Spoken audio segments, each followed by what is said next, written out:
Joining me now are Roy Greenslade, former assistant editor at The Sun and a professor of journalism, and from New York, Michael Woolf, biographer of Rupert Murdoch and contributing editor to Vanity Fair.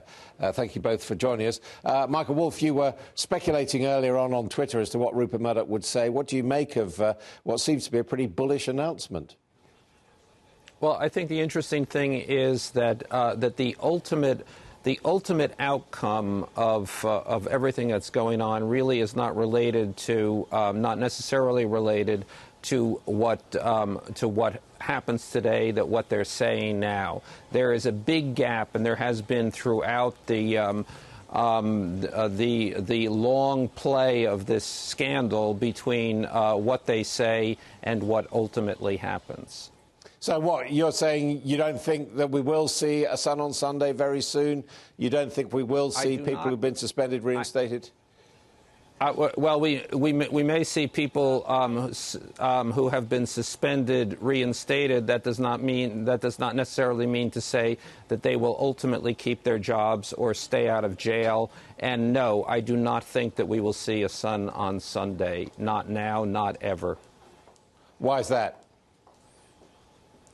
Because we have an imploding company. I mean, I don't think, if you take one step back from this, I don't think that there's any way that you can see that this company has the ability, the reason, the wherewithal to continue on the course that it would otherwise like to go on. Outside events are in its way. Outside events will dictate the future.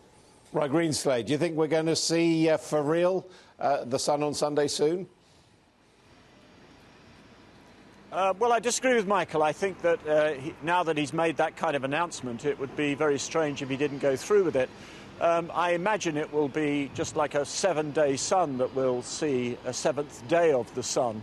And we know that dummies have been prepared, and this announcement, I think, is significant as an attempt to show that he's not cowed any longer. What does baffle me is the idea that he can lift the suspensions on the staff.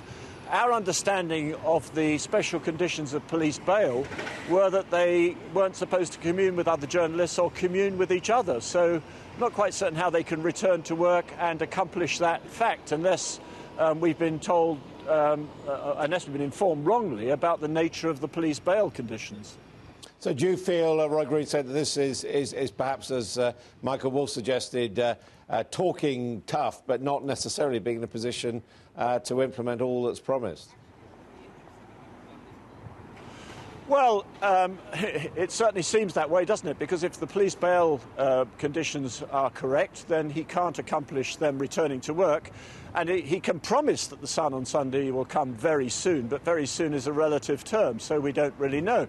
But, you know, he's flown in an attempt to allay fears. But the heart of that email, if you leave aside these two headline-catching, eye-catching announcements, he reiterates that the Management and Standards Committee will continue its work, and that means the possibility of further Sun journalists being arrested. So I'm not certain that morale will be lifted that much by what he's said in the email. Of course, if he is to address the staff, and by the way, that would be unprecedented. He's never addressed a staff meeting at the Sun before. Then maybe he'll make other promises to the staff.